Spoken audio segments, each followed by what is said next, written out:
Dan marilah kita saling memperhatikan, supaya kita saling mendorong dalam kasih dan dalam pekerjaan baik. Janganlah kita menjauhkan diri dari pertemuan-pertemuan ibadah kita, seperti dibiasakan oleh beberapa orang. Tetapi marilah kita saling menasehati dan semakin giat melakukannya, menjelang hari Tuhan yang mendekat. Sebelum memulai ibadah pada pagi hari ini, mari kita mempersiapkan hati dan pikiran kita mengambil saat teduh sejenak.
Pertolongan kita datangnya dari Allah yang menciptakan langit dan bumi serta segala isinya, dan yang tidak pernah meninggalkan hasil perbuatan tangannya. Turunlah kiranya atas kita kasih karunia dari Allah Bapa, Putra, dan Roh Kudus. Amin. Shalom jemaat yang terkasih. Mari saat ini kita memberikan pengagungan dan penghormatan hanya bagi Allah Tritunggal. Hormat bagi Allah Bapa.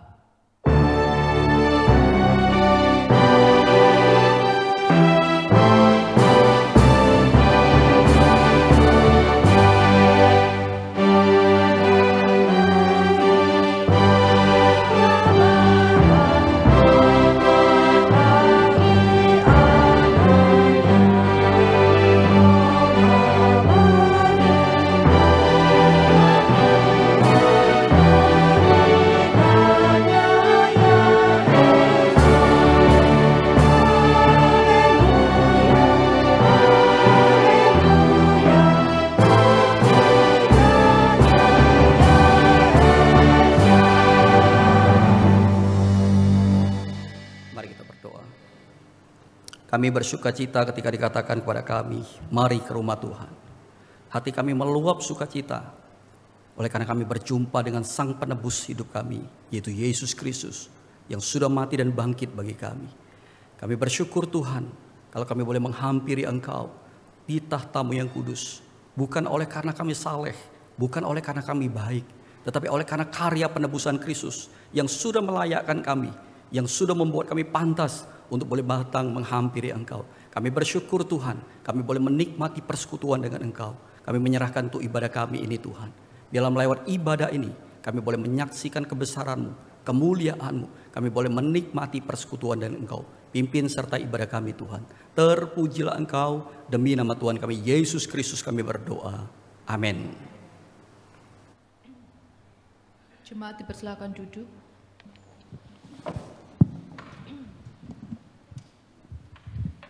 Marilah saat ini kita memuji, menyembah dan meninggikan Allah, Raja di atas segala raja, yang layak menerima segala pujian, hormat, dan kemuliaan, sebab Kau layak.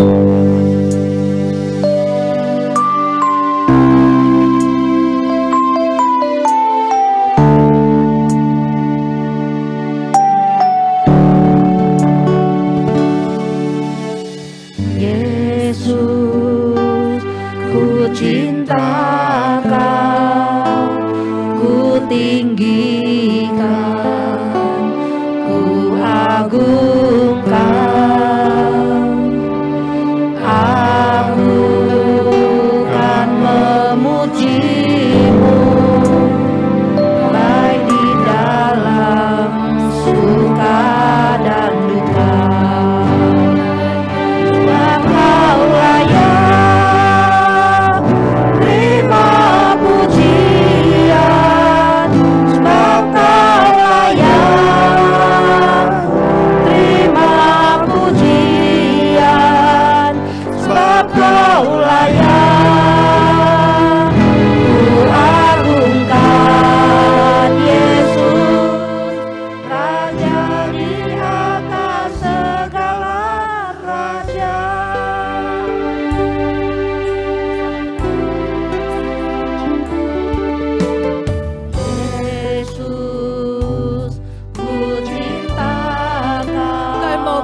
memuliakan dan mengagungkan Engkau Tuhan.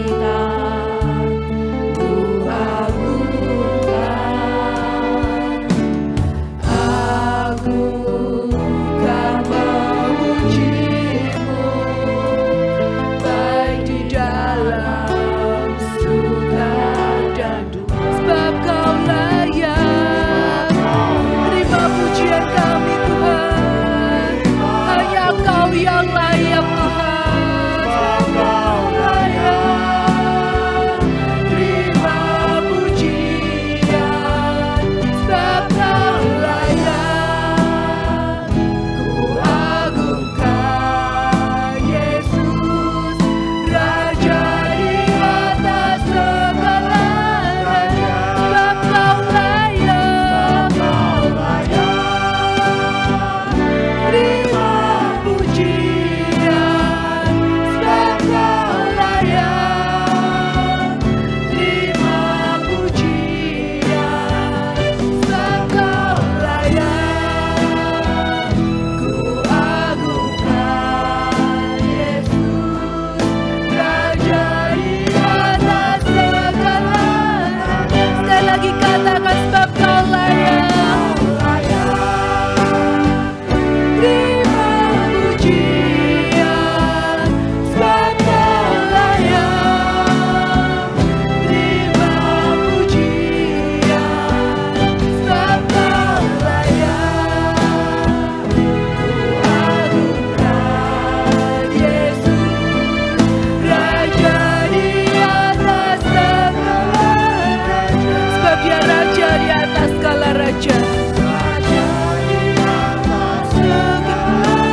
oh Tuhanku yang kukasihi, jiwaku mau menyembah-Mu Tuhan. I love you Lord. Mari bersama kita sembah Dia. Katakan, oh Tuhanku yang kukasihi,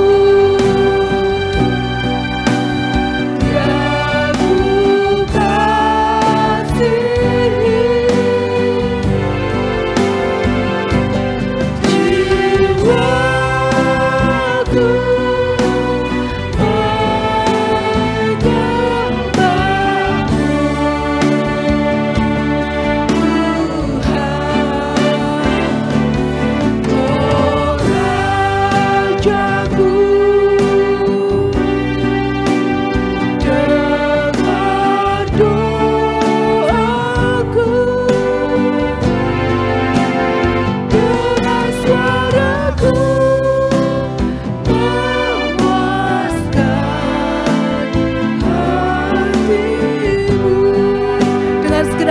katakan, I love you Lord.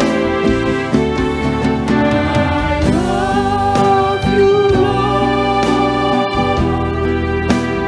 and I lift my voice to worship you, oh my soul.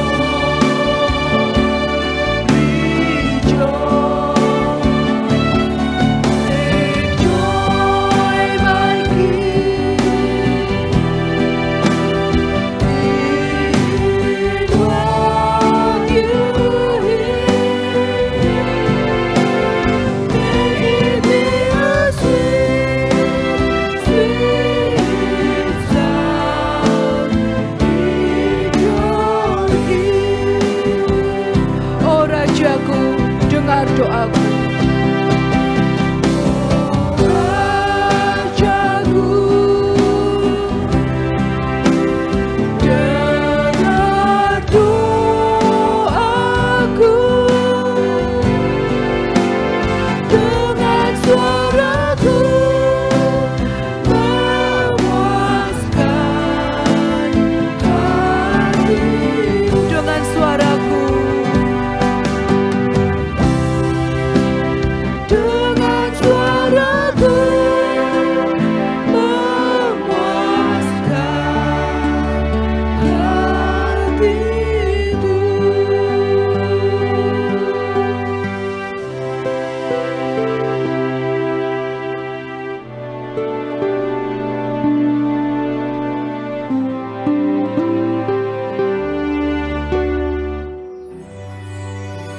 Sungguh besar Tuhan Allah kita.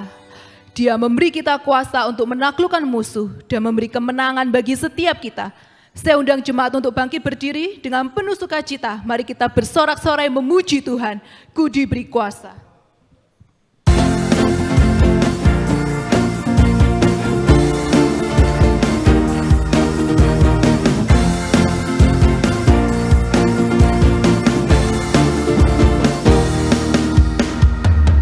Diberi kuasa dari Raja mulia, menaklukkan musuh di bawah kakiku pakai. Dari Raja mulia, bila Allah ada bersamaku, siapa jadi lawanku? Sungguh besar Kau Tuhanku, Engkau perisai hidupku. Berdiri dengan iman dalam Yesus Tuhan. Kau yang memberi kemenangan, seorang merayakan.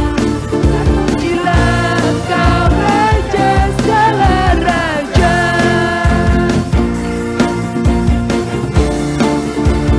Ku diberi kuasa, dari Raja mulia, menaklukkan musuh di bawah kakiku pakai. Ku pakai kuasa dari Raja mulia. Bila Allah ada bersama kita, siapa jadi lawanku?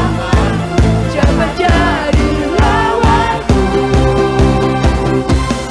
Sungguh besar Kau Tuhanku, Engkau merisai hidupku. Berdiri dengan iman dalam Yesus Tuhan. Kau yang memberi kemenangan, ku bersorak merayakan. Terpujilah Engkau Raja segala raja. Sungguh besar Kau Tuhanku, Engkau perisai hidupku. Ku berdiri dengan iman dalam Yesus Tuhan. Kau yang memberi kemenangan, ku bersorak merayakan. Terpujilah Engkau Raja segala raja. Katakan sungguh besar. Engkau perisai hidupku. Berdiri dengan iman dalam Yesus Tuhan. Kau yang memberi kemenangan, ku bersorak merayakan. Terpujilah Engkau Raja segala raja. Terpujilah Engkau Raja segala raja. Katakan terpujilah Engkau Raja segala raja.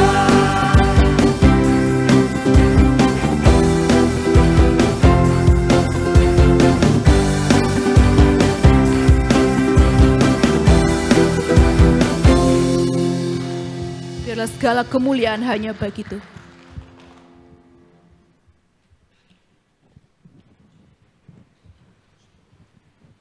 Jemaat dipersilakan duduk.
sungguh mulia dan berharga, sungguh indah pengorbananmu bagiku, terlalu dalam untuk dimengerti.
Firman-Nya adalah ya dan amin. Firman-Nya tidak pernah berubah dan selalu digenapi di dalam hidup kita. Sebab itu kita percaya bukan karena melihat, namun karena firman-Nya yang pasti digenapi. Bersama kita persiapkan hati kita untuk menyambut kebenaran firman Tuhan. Mari kita pujikan, percaya bukan karena melihat.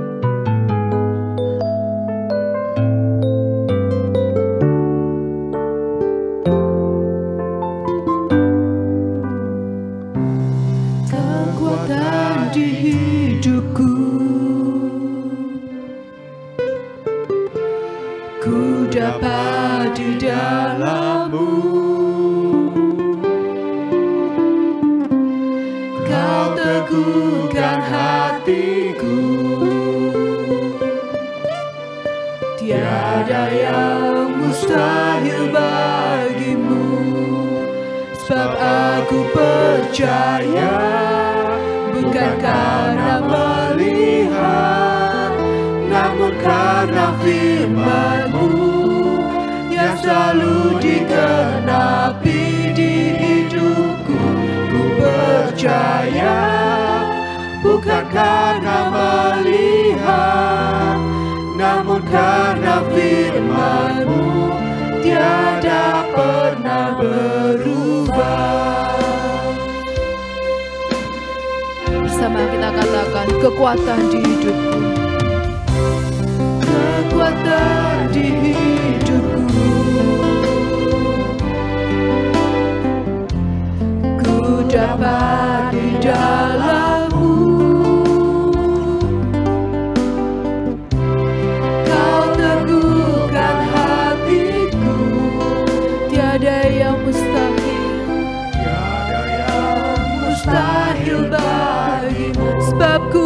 percaya,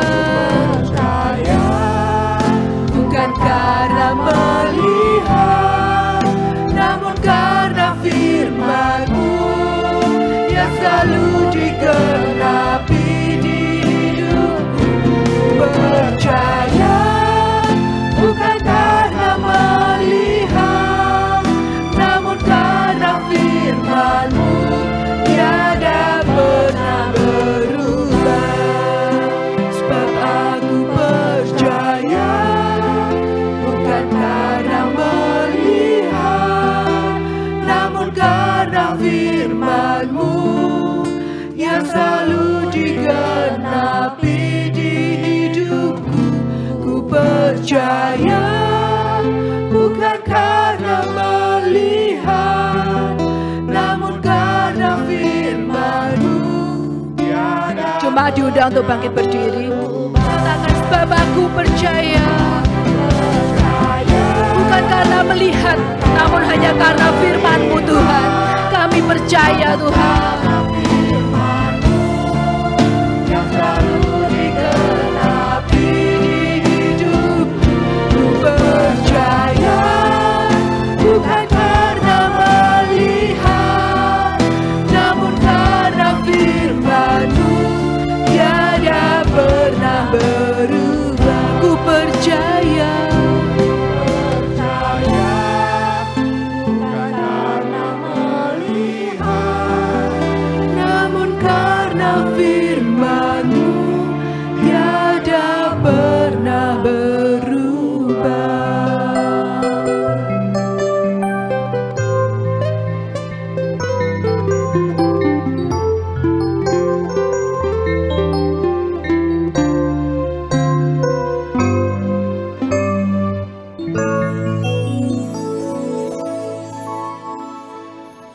Mari kita berdoa. Betul Tuhan bahwa firman-Mu ya dan amin. Kami percaya akan kebenaran firman-Mu yang boleh meneguhkan kami, menguatkan kami dari hari ke hari. Dan sebentar kami mau membaca merenungkan firman-Mu bersama-sama. Biarlah Roh-Mu yang kudus boleh menolong kami Tuhan. Sehingga firman-Mu bukan hanya berlalu begitu saja, tapi firman-Mu bisa kami tangkap, kami bisa mengerti, dan kami boleh dimampukan untuk boleh menghidupi akan firman-Mu. Itu sebabnya Tuhan berbicara kepada setiap kami. Oleh karena kami siap untuk mendengar. Demi nama Tuhan kami Yesus Kristus kami berdoa. Amin. Silakan duduk. Shalom. Gimana kabarnya? Baik ya, luar biasa ya. Wah. Puji Tuhan ya. Nah, saudara, hari ini tema kita berbicara tentang merengkuh kesengsaraan ya. Nah, tapi sebelum kita berbicara tentang kesengsaraan, saya mengajak kita untuk lebih dulu berbicara tentang kebahagiaan ya.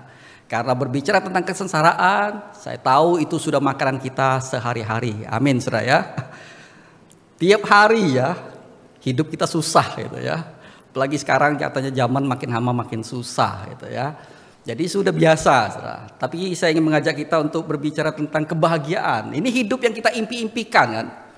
Banyak cara kita usahakan, kita cari supaya apa? Hidup kita bahagia. Bahkan kita datang ke gereja pun seringkali dengan motivasi supaya hidup kita bahagia. Sudah bahagia?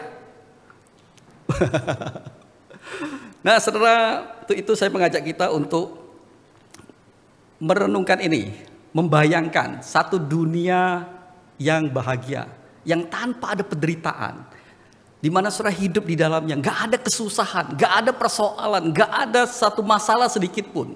Saudara hidup di dalam dunia yang penuh sukacita dan bahagia. Ya, bayangin aja, saudara ya. Nggak usah ditanya bisa apa nggak bisa ya, nggak usah dicari bisa nggak ya, ada nggak gitu, nggak usah, saudara. Pokoknya bayangin aja, saudara hidup di satu dunia yang nggak ada persoalan sama sekali, yang semuanya oke, semuanya berjalan dengan baik, semuanya lancar. Saudara ingin keluar negeri, bisa langsung terbang. Saudara ingin makan enak, tinggal beli. Saudara pengen rumah mewah, mobil sport, jet pribadi, kapal persiar, semua tersedia. Usaha saudara berjalan lancar, sukses, keluarga saudara baik-baik aja, badan saudara sehat, lalu juga teman-teman saudara, orang-orang di sekitar saudara sayang sama saudara semua. Pengen nggak punya hidup seperti ini? Pengen. Ya, semua orang pengen ya. Satu hidup yang betul-betul luar biasa, saudara. Nah, saudara, kira-kira apa perasaan kita kalau kita hidup seperti itu, saudara? Coba bayangkan apa perasaan kita kalau kita hidup gak ada problem sama sekali di dalam hidup kita, gak ada masalah, gak ada gejolak sama sekali. Apakah itu akan menyenangkan atau justru itu akan membosankan kita? Bosan gak kira-kira? Gak ada masalah apa-apa gitu. Pokoknya semua berjalan lancar, oke semua. Nah, saudara, pada waktu saya merenungkan ini, saya teringat dengan satu konten seorang TikTokers terkenal. Namanya Sebastian. Anaknya Pak Teddy Dekion. Yang majelis tahu ya. Anaknya Pak Teddy Dekion itu TikTokers, saudara ya. Jadi saudara boleh follow ya. Saya memang diutus untuk itu ya. Saya di endorse ya. Supaya jemaat Elion banyak yang memfollow ya. TikToknya ya. Jadi saudara yang main TikTok, saya enggak ya. Saya enggak punya TikTok ya. Karena kalau saudara punya, saudara cari ya. Enggak tahu namanya ya. Namanya Sebastian sih ya. Jadi saudara cari itu ya. Dia bikin konten-konten banyak. Jadi kehidupan kesehariannya di konten, termasuk pelayanannya. Nah, jadi satu kali dia pulang ke Surabaya, dia kan tinggal di Taiwan ya, jadi konten-kontennya banyak sekitar Taiwan gitu ya. Nah, dia pulang liburan, dia sana kuliah, lalu dia diminta untuk pelayanan di sekolah minggu. Ya oke, dia main musik ya, main gitar di sekolah minggu, dia pelayanan sambil dikontenin, saudara ya. Nah, setelah di kontennya itu dia menceritakan bagaimana dia kerepotan, dia jengkel sekali dengan anak-anak sekolah minggu yang masih kecil-kecil. Sementara dia main gitar, mereka ikut main gitar. Jadi mereka jengkreng-jengkreng juga gitu ya. Jadi ini nggak bisa main gitu. Semua mengkerubuti dia, disuruh nyanyi nggak nyanyi, mereka ikut main gitar gitu. Wah, dia betul-betul jengkel, bising, ribut, anak-anak itu nakal-nakal. Dia nggak tahan, dia nggak betah. Lalu dia berharap ini cepat selesai Tuhan, ini cepat selesai gitu ya. Akhirnya selesai, saudara. Dia keluar, sementara guru sekolah minggu cerita, dia keluar tunggu di luar. Wah, tenang katanya, di luar damai ya. Di dalam kelas itu ribut, di luar damai. Kira-kira berapa menit kemudian, entah kenapa aneh, saudara. Dia merasa nggak enak. Justru dia merindukan kelas itu tadi. Itu aneh, padahal dia sudah mendapatkan apa yang dia mimpikan, yaitu ketenangan. Tenang, enak, santai, gak ada yang ganggu. Tiba-tiba dia merasa kosong, dia merasa sepi. Lalu dia kepengen masuk lagi.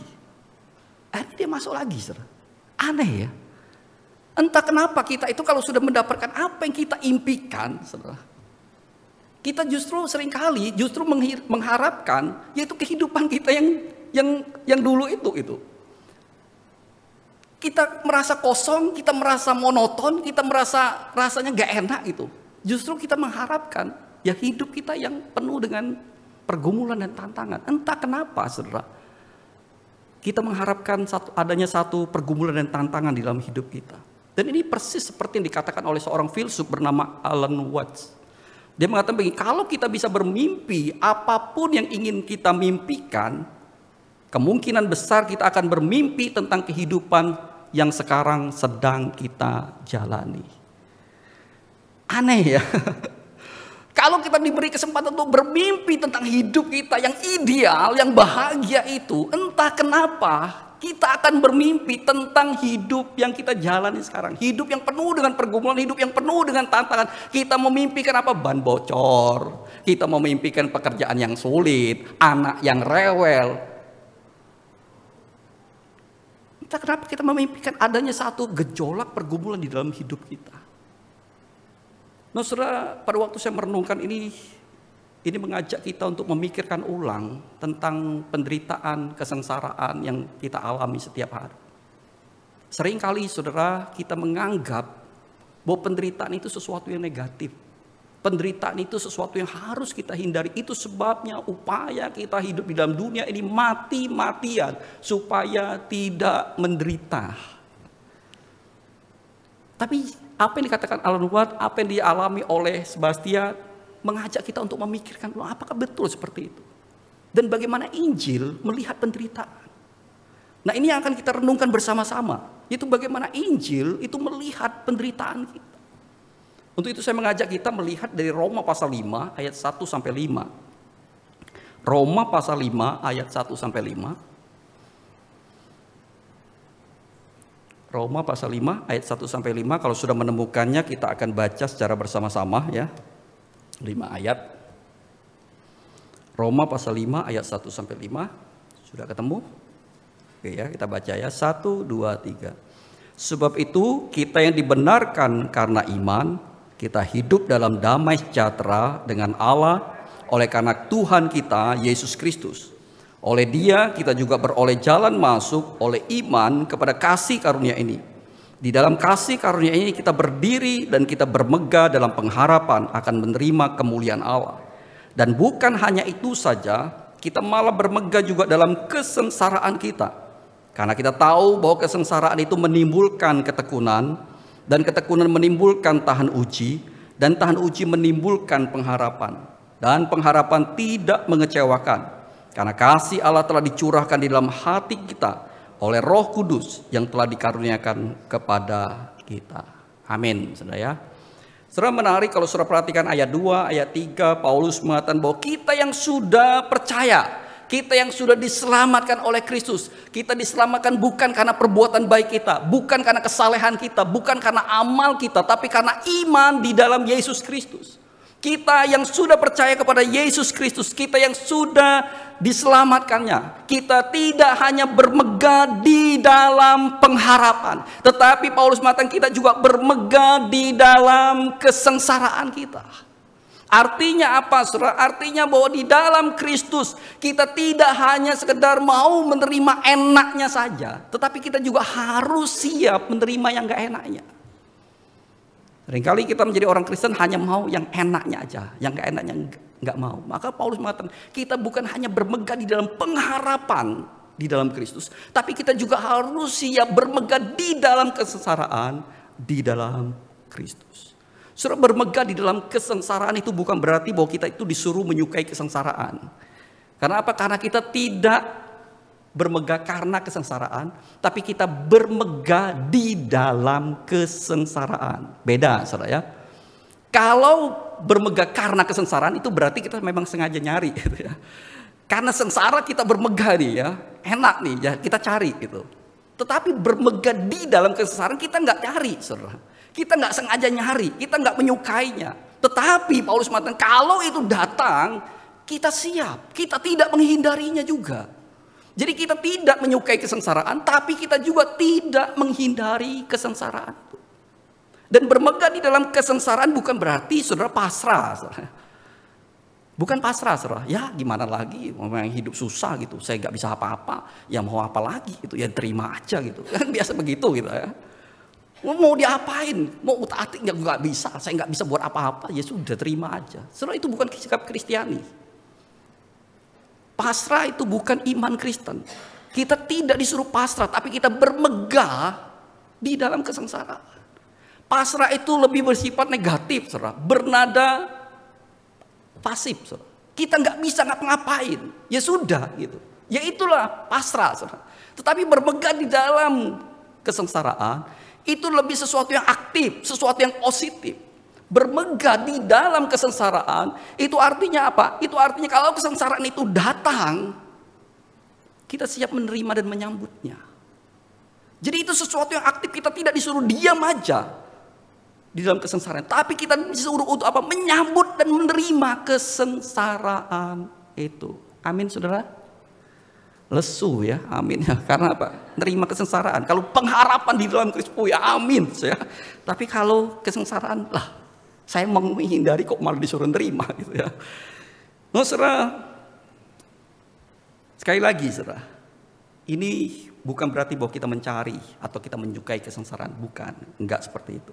Atau kita pasrah dengan keadaan, juga enggak. Bermegah itu bukan berarti kita harus menghindari kesengsaraan, juga enggak saudara.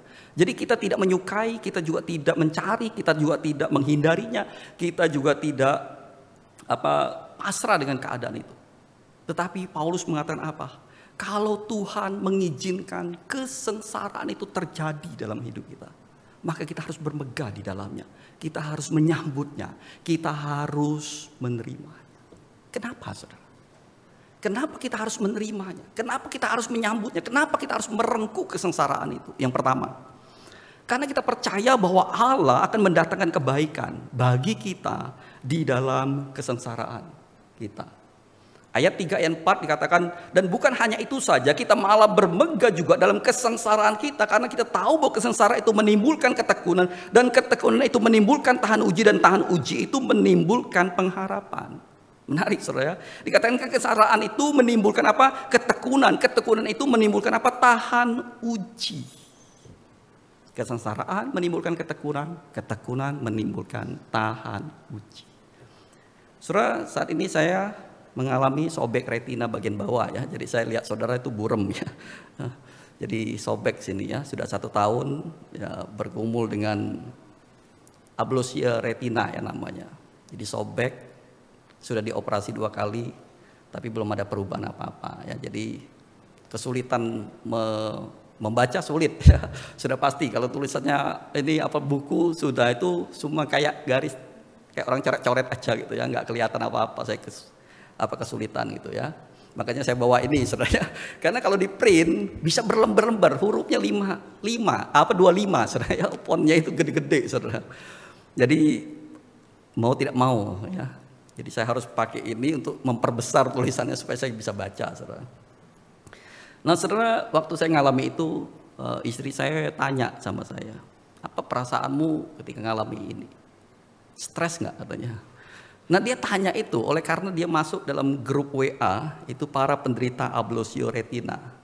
Di grup itu, saudara, itu banyak orangnya ribuan hampir ya. Ya, ada orang yang Surabaya segala macam gitu. Nah, mereka menceritakan banyak di dalam grup itu stres, khususnya ada anak-anak muda, ada malah gamers umur 20-an, stres dia, nggak bisa kerja lagi.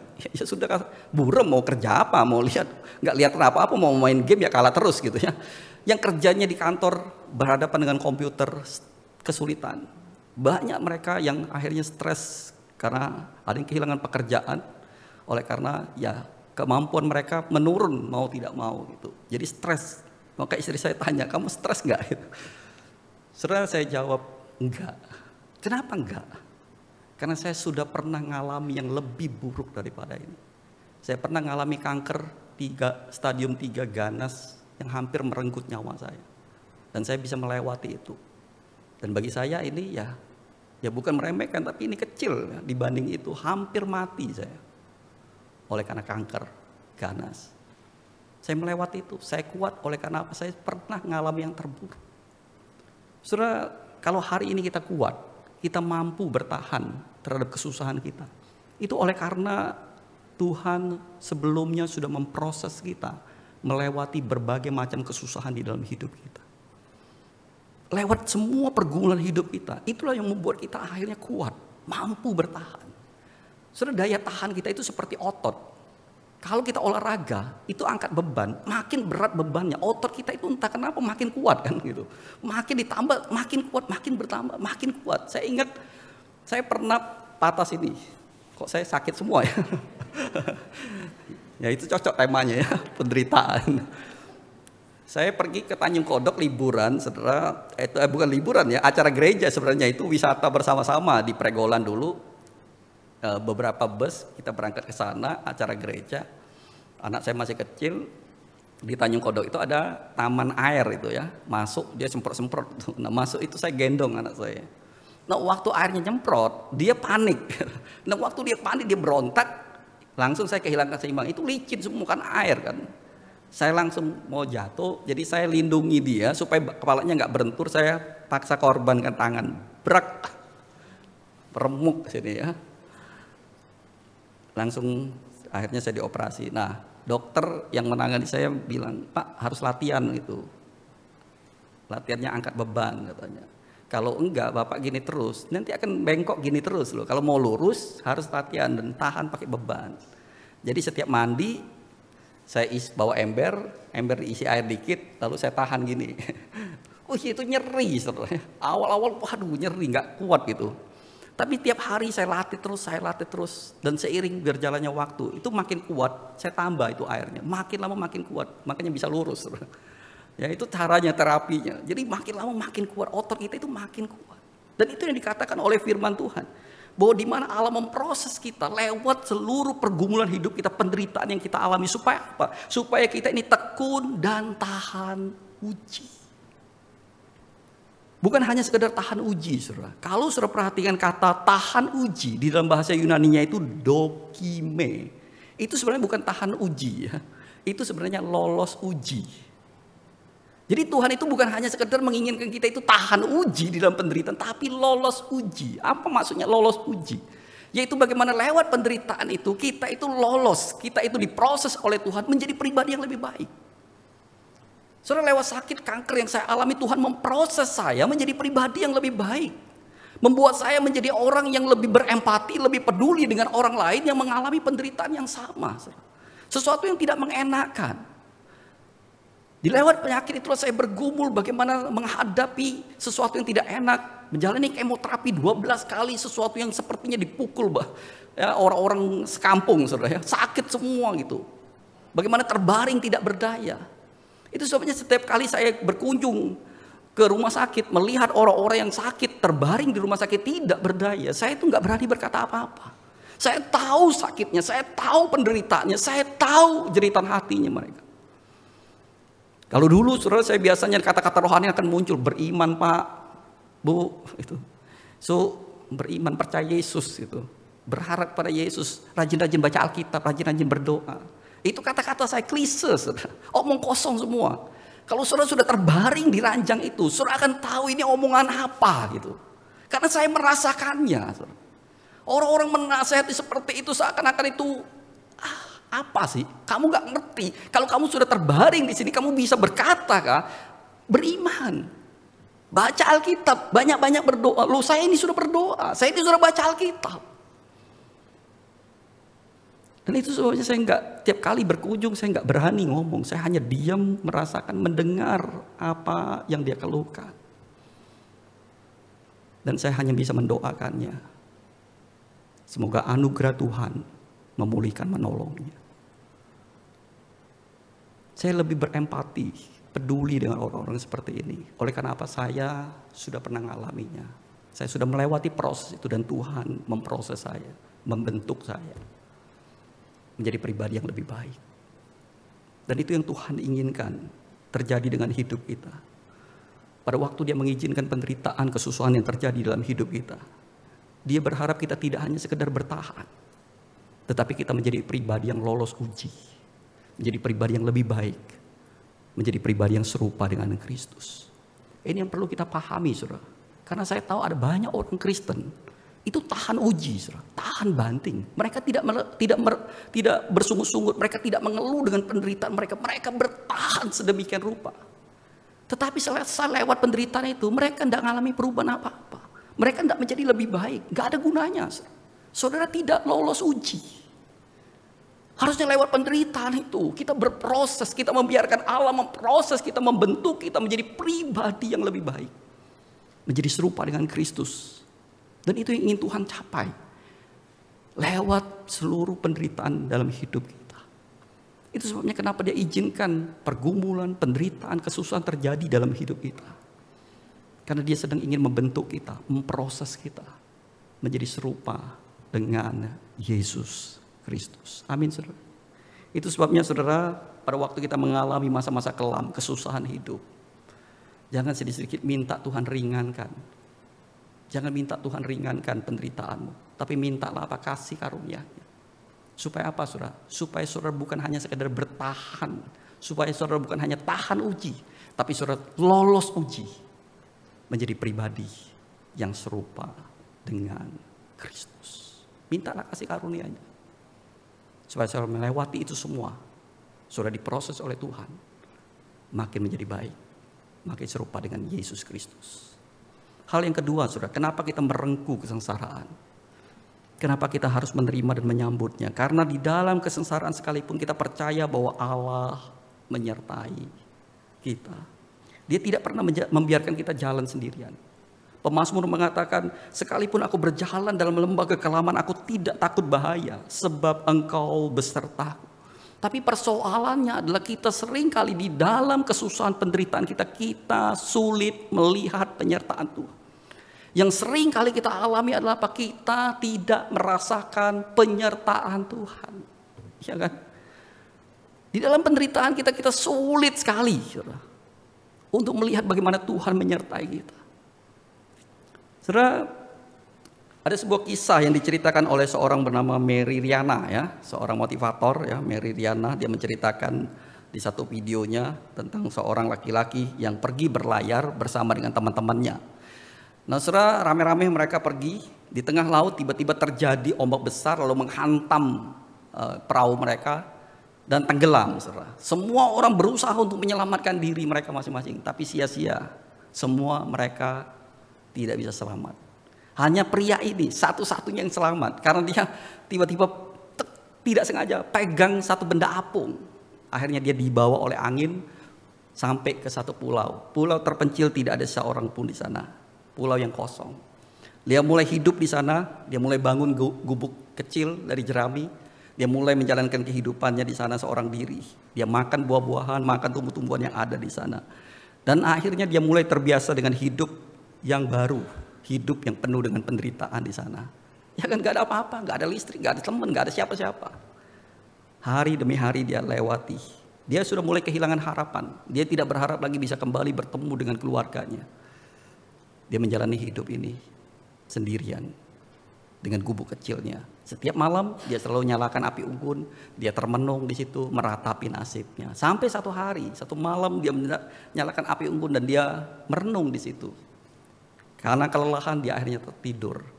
Nah, tengah malam tiba-tiba dia terbangun oleh karena apa? Hangat yang begitu kuat sekali gitu. Wih, panas tiba-tiba gitu daerah itu. Dia terbangun dan dia terbelalak, dia kaget sekali karena apa? Ternyata gubuknya sudah habis itu. Terbakar oleh api yang dia nyalain itu. Setelah pada waktu api itu habis membakar semua, dia betul-betul kecewa, dia marah, dia mulai menuduh Tuhan yang enggak. Dia mengatakan, Tuhan, kenapa engkau melakukan ini semua? Kenapa engkau begitu jahat kepadaku? Apa salahku? Kenapa engkau lakukan aku seperti ini? Engkau pisahkan aku dengan keluargaku. Engkau ambil teman-temanku. Sekarang gubuk kecilku engkau biarkan terbakar. Kenapa enggak sekalian aja engkau ambil nyawaku? Aku sudah bosan dengan hidup ini. Saudara, bukankah itu teriakan kita kan? Bosan dengan hidup ini. Ambil aja nyawaku. Saudara, tiba-tiba fajar menyingsing, ya. Datang pagi. Lalu dia lihat dari kejauhan, ada kapal lewat di situ, ada satu perahu lewat di situ, menghampiri dia. Wah, dia senang sekali. Dia cepat-cepat lari, dia menghampiri perahu itu. Dia datangi kaptennya, kapten, kok bisa sampai ke sini gitu? Dia heran gitu, karena nggak ada orang yang lewat selama ini gitu.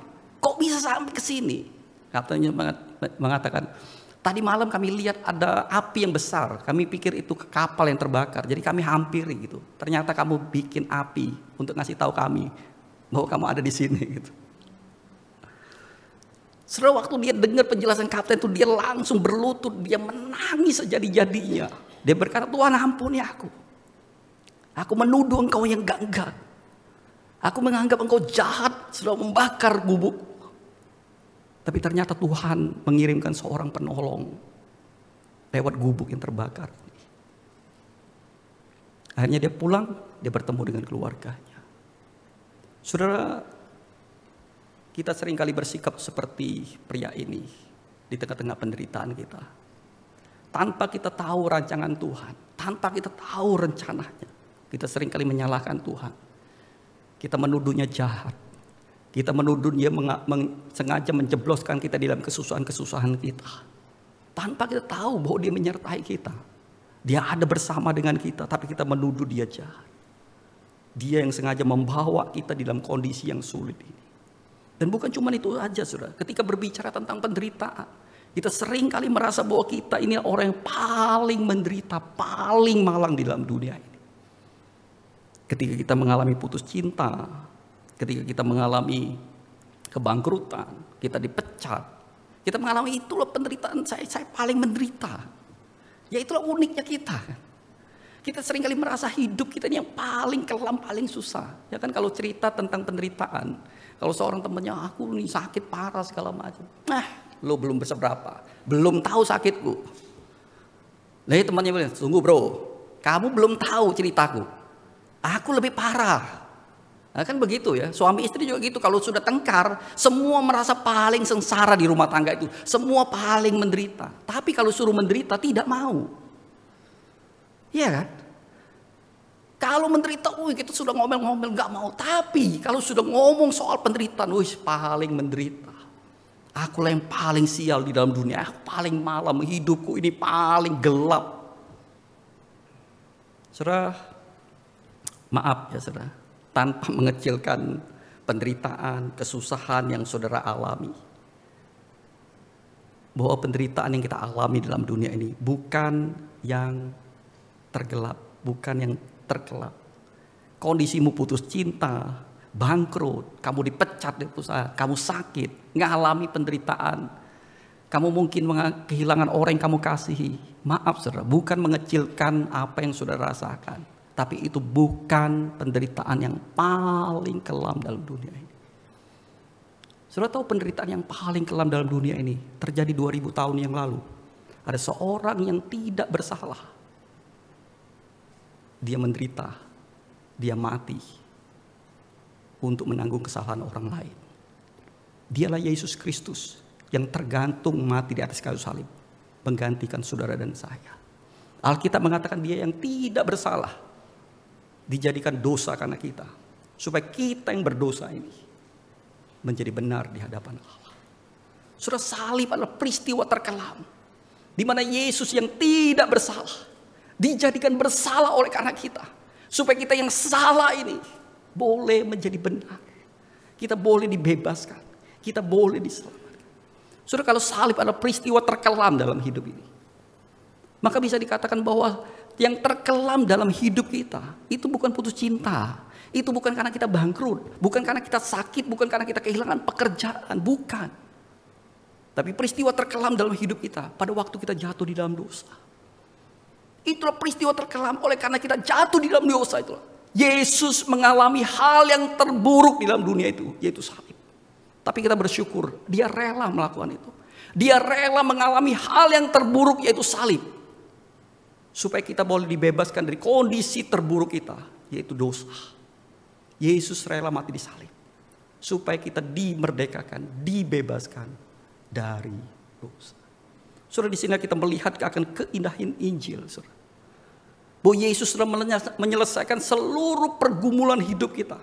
Pergumulan yang terbesar, persoalan terbesar dalam hidup kita, yaitu dosa. Dan ketakutan terbesar kita, yaitu kematian. Yesus sudah selesaikan itu di mana? Di atas kayu salib. Melalui kematian dan kebangkitannya, dia menyelesaikan apa yang tidak mampu kita selesaikan, yaitu persoalan dosa kita. Yaitu persoalan kematian yang paling kita takutkan dalam hidup ini. Dia selesaikan. Kalau Yesus sudah menyelesaikan persoalan terbesar kita dan ketakutan terbesar kita, maka hari ini kita boleh menaruh percaya bahwa dia sanggup untuk menopang kita, menolong kita, melewati setiap pergumulan hidup kita. Amin, saudara. Itulah salib, saudara. Bukan hanya sekedar berbicara tentang keselamatanmu, bukan hanya sekedar tiket untuk engkau masuk surga. Enggak, salib itu berbicara banyak hal di dalam hidup kita. Dia memberi kita kekuatan. Dia memberi kita pengharapan. Dia menopang kita. Dia menyelesaikan satu persoalan yang mampu kita selesaikan. Sehingga pada waktu kita menghadapi pergumulan hidup kita, kita tidak pernah takut lagi. Karena Yesus sudah menyelesaikan. Saudara, karena itu setiap kali kita menghadapi pergumulan, pada saat saudara merasa mungkin gak punya harapan, saudara mungkin merasa begitu buruk keadaanmu, engkau merasa sendirian, gak ada orang yang menemani aku bergumul sendiri. Kalau saudara sedang mengalami itu, lihatlah salib, pandang salib. Ini bukan berarti pada waktu saudara lihat salib, maka semua persoalanmu selesai. Enggak, saudara, saya tidak menjanjikan itu. Tetapi saudara, untuk apa kita melihat salib? Untuk apa kita memandang salib? Supaya kita sadar, supaya kita tahu Yesus sudah mati bagi kita. Dan itu bukti dia mengasihi kita. Bukti bahwa dia menyertai kita. Dan itu cukup, saudara. Pada waktu kita melihat kepada salibnya, kita tahu dia mengasihi kita. Karena di atas kayu salib itulah Yesus berteriak, Allahku, Allahku, mengapa engkau meninggalkan aku? Saudara, teriakan itulah teriakan kita. Jeritan itulah jeritan kita. Dia mewakili kita. Yang setiap kali berteriak, Tuhan, Tuhan, kenapa ini terjadi? Kenapa engkau membiarkan aku? Kenapa engkau tidak menolong aku? Yesus di atas kayu salib, dia menggantikan kita. Dia berteriak kepada Bapaknya. Allahku, Allahku, mengapa engkau meninggalkan aku? Yesus rela mengalami keterpisahan oleh karena dosa kita. Dosa kita yang membuat kita terpisah dengan Allah. Dan Yesus rela mengalami itu. Dia rela terpisah dengan Bapaknya. Supaya kita yang semula terpisah boleh kembali berhubungan dengan Bapa. Relasi kita dipulihkan oleh karena apa? Yesus Kristus menggantikan kita. Dan dari situlah saudara, kita tahu kita tidak sendirian. Ada Bapa yang menyertai kita. Di dalam hidup kita, kita tidak lagi sendirian. Karena kita sudah dipersatukan dengan Allah. Itu saudara ingat baik-baik bahwa Kristus menderita. Bukan supaya kita tidak menderita lagi. Tapi Kristus menderita supaya engkau tahu engkau tidak menderita sendirian saja. Saya ulangi, Kristus menderita bukan supaya kita tidak menderita. Tetapi supaya kita tahu bahwa kita tidak menderita sendirian saja. Karena ada Dia yang bersama dengan kita. Dia sudah memulihkan relasi itu. Dia ada di tengah-tengah kita. Dia hadir bersama dengan kita. Dan Dia menyertai hidup kita. Amin saudara. Dan itu yang sumber kekuatan kita. Itu yang memberi pengharapan kepada kita.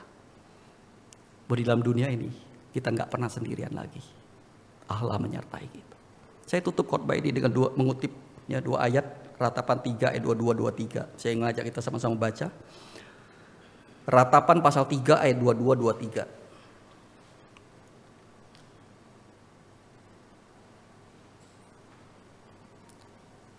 Sudah ketemu? Ya, kita sama-sama baca dengan keras. Ratapan 3 ayat 22-23. 1, 2, 3. Tak berkesudahan kasih setia Tuhan, tak habis-habisnya rahmat-Nya, selalu baru tiap pagi, besar kesetiaan-Mu. Amin saudara. Saudara, saya suka sekali ayat ini oleh karena ayat ini memperlihatkan bagaimana Allah itu peduli. Allah itu mengerti pergumulan kita. Allah itu tahu bahwa gak mudah bagi kita sebagai anak-anaknya untuk menjalani hidup di tengah-tengah dunia yang berdosa ini. Dia tahu segala pergumulan kesusahan kita. Makanya Alkitab mengatakan bahwa Dia memberikan rahmat-Nya. Dan rahmat-Nya itu selalu baru tiap hari. Ini bukan daur ulang, saudara. Dia berikan yang baru bagi hidup kita. Pernah gak saudara bertanya ketika membaca ayat ini, kenapa baru? Kenapa Dia berikan rahmat yang baru? Oleh karena Dia mengerti saudara, pergumulan hidup kita. Dia tahu setiap hari kita menghadapi pergumulan yang selalu baru dan berbeda. Makanya Dia berikan rahmat-Nya baru. Dia tidak cuma tambal sulam, Dia tidak daur ulang, Dia berikan yang baru. Karena Dia tahu pergumulanmu baru, pergumulanmu berbeda setiap hari. Itu sebabnya saudara, pada waktu hari ini, kalau ada di antara kita yang sedang mengalami ketakutan, kekhawatiran, mungkin di tengah malam engkau menangis, engkau tidak berani menatap hari esok.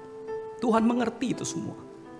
Tuhan tahu ada begitu banyak di tengah malam orang menangis, meratap. Dia gak berani menatap hari esok. Hidupnya gelap, penuh pergumulan. Tapi Tuhan menjanjikan apa? Besok pagi aku berikan rahmat yang baru bagimu. Sehingga kita gak perlu takut lagi. Kita gak perlu khawatir. Kita gak perlu menangis lagi. Karena kita percaya besok pagi ada rahmat-Nya tersedia bagi setiap kita. Amin saudara. Itu sebabnya saudara, pada waktu engkau bangun pagi, sebelum kau mulai aktivitasmu, mulailah datang ke hadapan Tuhan. Mulailah harimu dengan doa dan firman. Mulai buka Alkitab. Mulai baca Alkitab. Mulailah datang kepada Tuhan. Bukan hanya engkau pada waktu engkau mengalami kesusahan, tapi setiap hari datang kepada Tuhan. Sehingga pada waktu kesusahan itu datang, kesengsaraan itu datang, penderitaan itu datang, saudara sudah siap untuk menghadapinya dan menerimanya. Karena ada kasih karunia-Nya menopang setiap kita. Amin saudara. Tuhan berkati. Mari kita sama-sama meresponi firman Tuhan. Mau kita angkat sama-sama pujian nih. Karena Dia Kristus dalamku.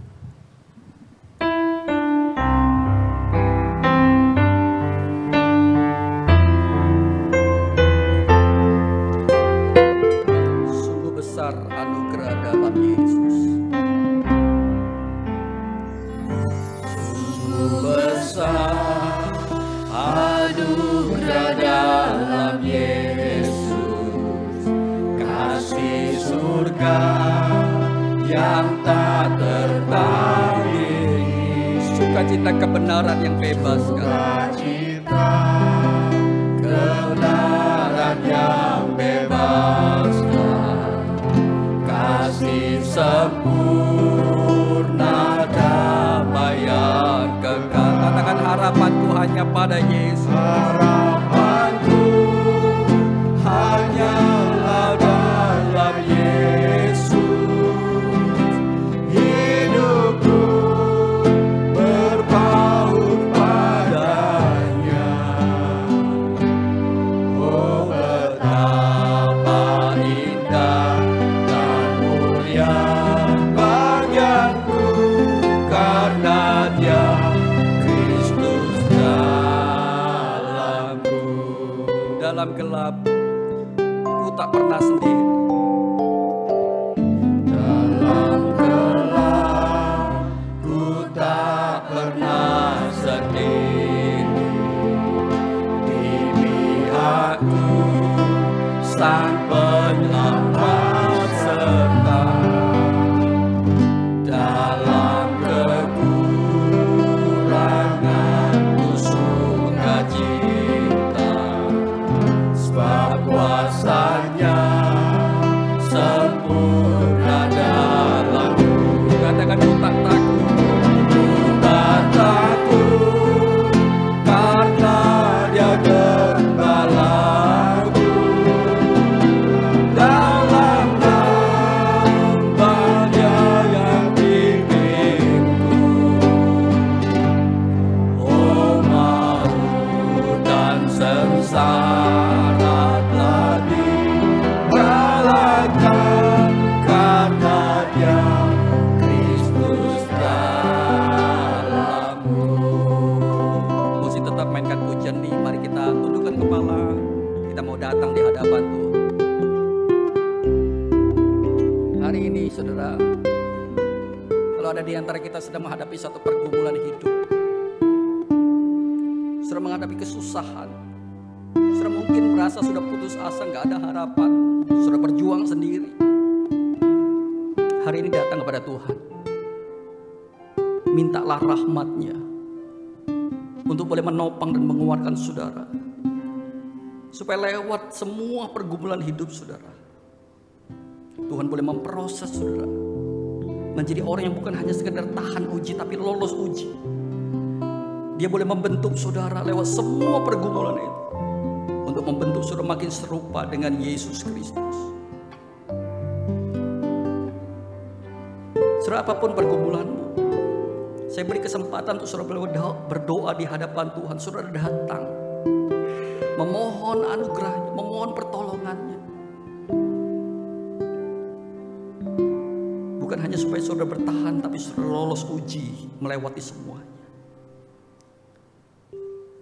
Saya berikan waktu, saudara boleh berdoa secara pribadi di hadapan Tuhan.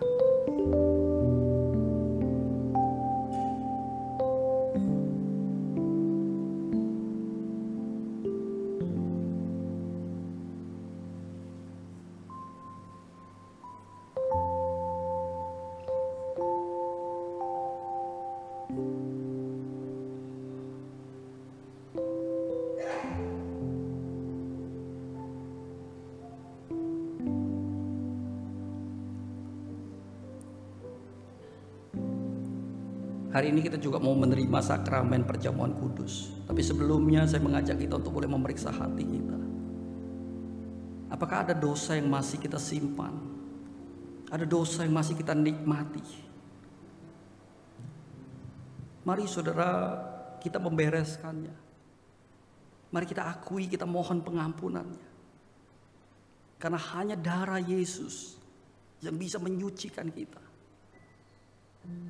Kalau hari-hari ini saudara, engkau mungkin bergumul ingin melepaskan dari kebiasaan-kebiasaanmu, dari dosamu, dari kecanduanmu atau apapun yang engkau sedang bergumul itu. Mungkin karena pornografi, mungkin dengan hal-hal yang lain. Saudara sudah berupaya, tapi saudara tidak berdaya. Saudara mengulang dosa itu aja. Hari ini datang kepada Tuhan, karena hanya Dia yang bisa membebaskanmu. Datang dengan segala kelemahanmu. Dia akan menerima engkau apa adanya. Dia mengasihi. Saya berikan waktu saudara berdoa secara pribadi untuk pergumulan dosamu. Saudara minta ampun. Biarlah darah Yesus yang boleh menyucikan kita.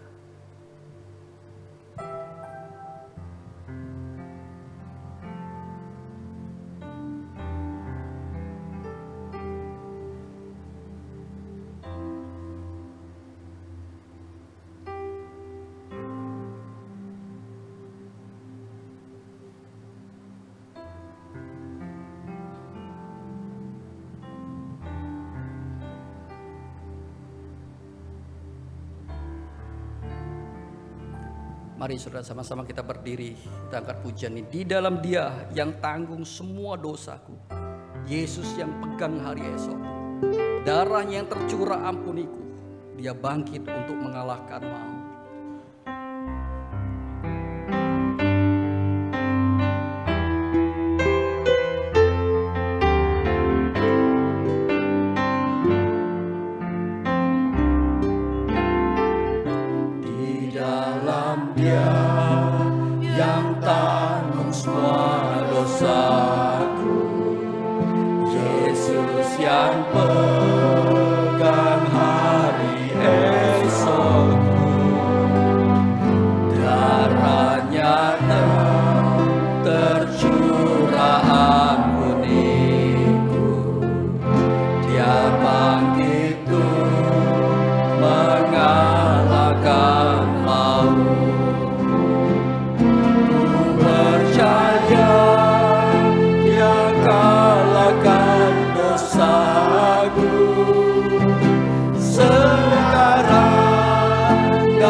Mari sama-sama setiap nafasku, setiap nafasku, ku mau serta Yesus. Janjinya yang membuatku teguh. Setiap hari kasih-Nya sampai nanti ku dipanggil pulang. Katakan harapanku hanya pada Yesus. Harapanku hanyalah pada Yesus. Kemuliaan hanya padanya. Saat usai nanti bernyanyi karena Dia Kristus dalamku. Katakan harapanku hanya pada Yesus. Harapanku hanyalah pada Yesus. Kemuliaan hanya padanya. Saat usai nanti bernyanyi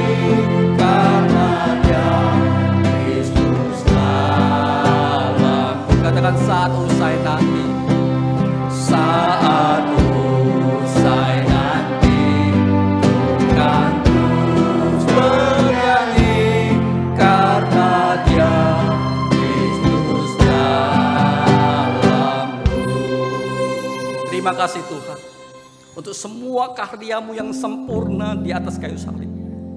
Engkau sudah menuntaskan semuanya. Engkau mengalahkan seluruh persoalan hidup kami, ketakutan kami. Terima kasih Tuhan.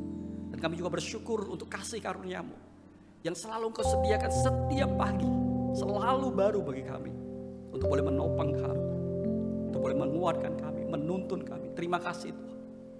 Kami bersyukur juga untuk karya penebusan-Mu yang sempurna itu, yang membuatkan kami bebas dari dosa. Untuk jaminan yang Tuhan berikan, kami bersyukur untuk itu semua Tuhan. Dan hari ini kami juga bersyukur kalau kami boleh diundang duduk semeja dalam perjamuan-Mu yang kudus. Suatu perjamuan yang mengingatkan kami betapa Engkau mengasihi kami. Engkau mencintai kami dengan Engkau rela mati bagi kami. Kami tidak pernah lupa itu Tuhan. Kami tidak pernah lupa akan anugerah-Mu bagi kami. Dan hari ini dengan sukacita, dengan ucapan syukur, kami menyambut akan perjamuan-Mu Tuhan. Terima kasih. Demi nama Tuhan kami Yesus Kristus kami berdoa. Amin. Jemaat persilakan duduk.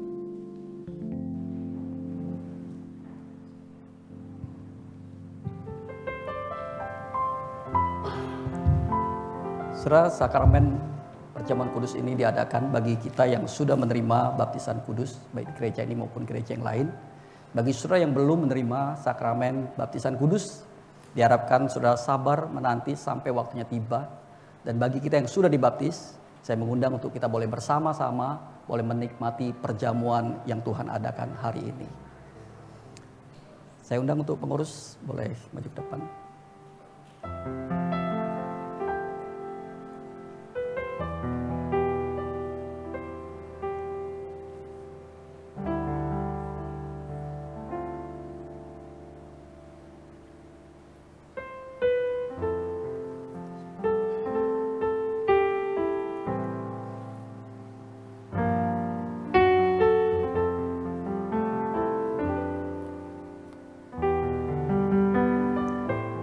Sudah pada malam waktu Yesus mau diserahkan, Ia mengadakan perjamuan terakhir dengan murid-muridnya.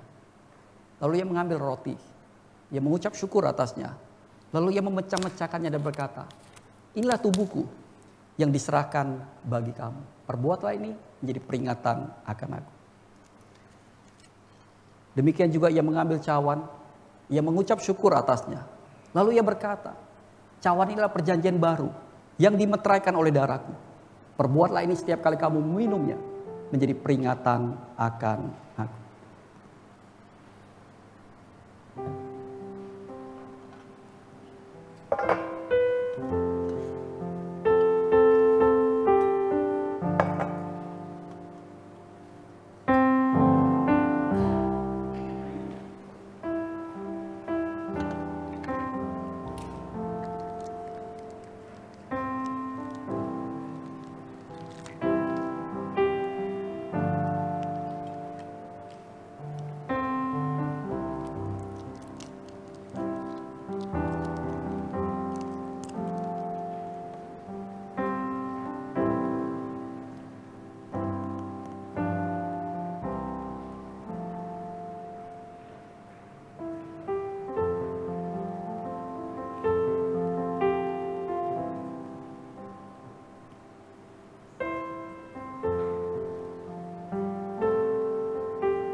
Sudah terima semua ya?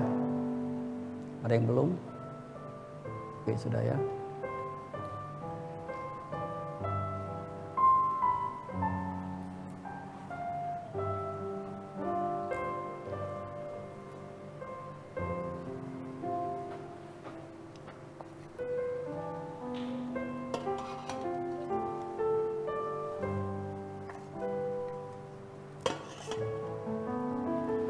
Mari saya undang sama-sama kita berdiri. Kita angkat roti kita.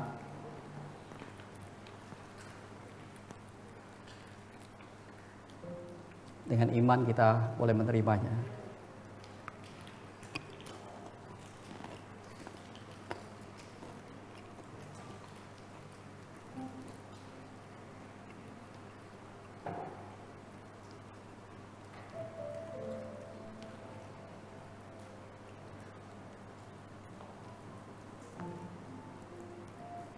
Mari sama-sama kita angkat anggur. Dengan iman kita menerimanya.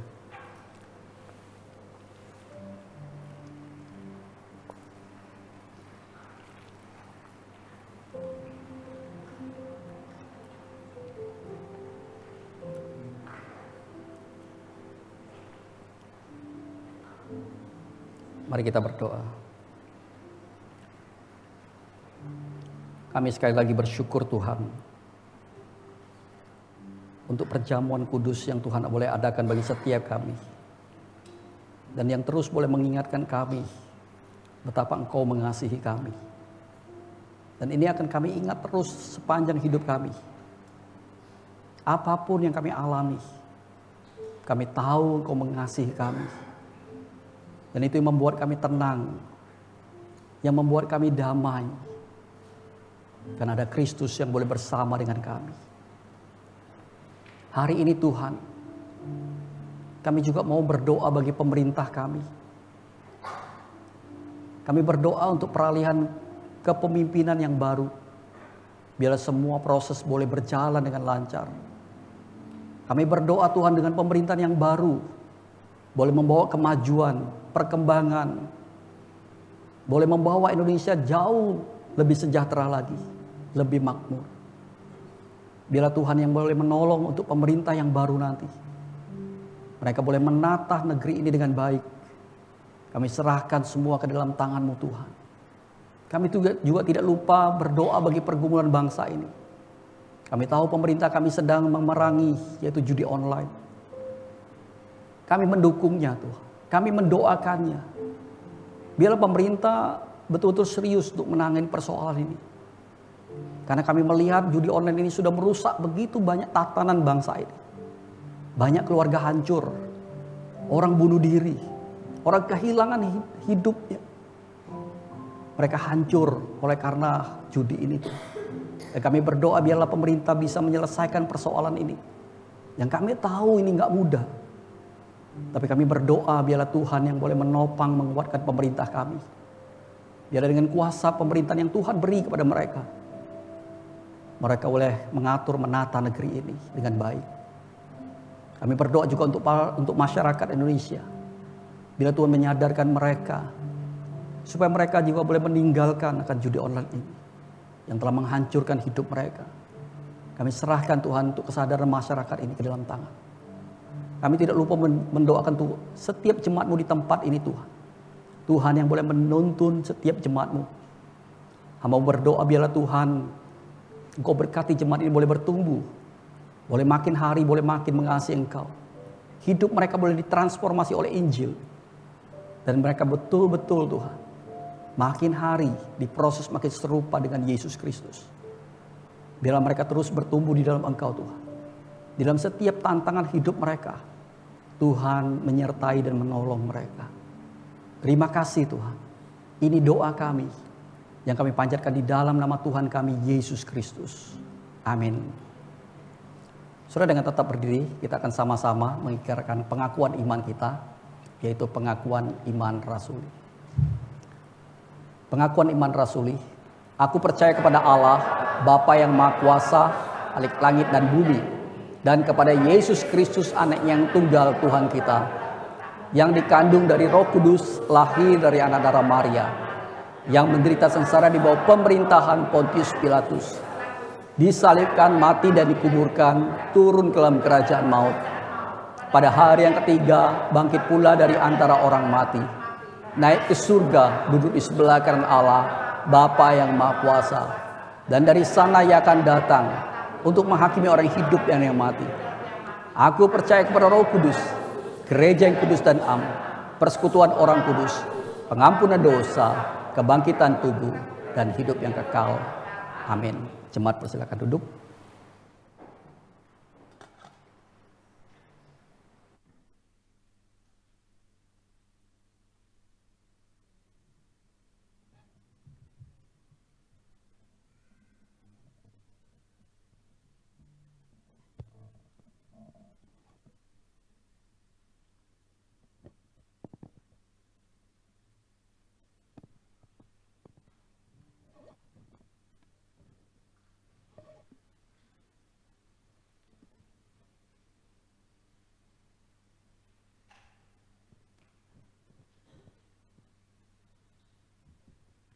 Mari saat ini kita membawa persembahan yang terbaik untuk Tuhan. Bukan hanya sekedar materi, namun biarlah kita mempersembahkan seluruh hidup kita bagi Dia. Sementara kita mempersiapkan persembahan, mari kita naikkan pujian Ku Bawa Syukurku.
Persembahkannya bagimu.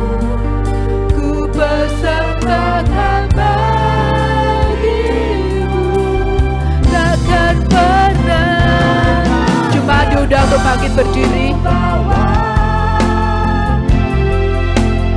Selain yang terbaik, selamat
Ini kerinduan kami Tuhan, memuliakan Kau sepanjang hidup kami, mempersembahkan seluruh hidup kami hanya bagi kemuliaan nama-Mu. Bapa, kami sungguh bersyukur untuk kesempatan Tuhan beri, untuk kami boleh kembali memberikan persembahan. Kiranya persembahan ini adalah yang terbaik dari setiap kami, dan kiranya Engkau yang berkenan menerima persembahan kami dan memakai persembahan ini sebagai alat untuk kemuliaan nama-Mu. Berkati setiap pengurus yang akan mengelolanya, agar persembahan ini boleh dikelola dengan takut akan Tuhan. Terima kasih Bapa di surga, hanya di dalam nama Tuhan Yesus Kristus kami telah berdoa. Amin. Biarlah segala puji, hormat, dan kemuliaan hanya bagi Allah Tritunggal. Doksologi.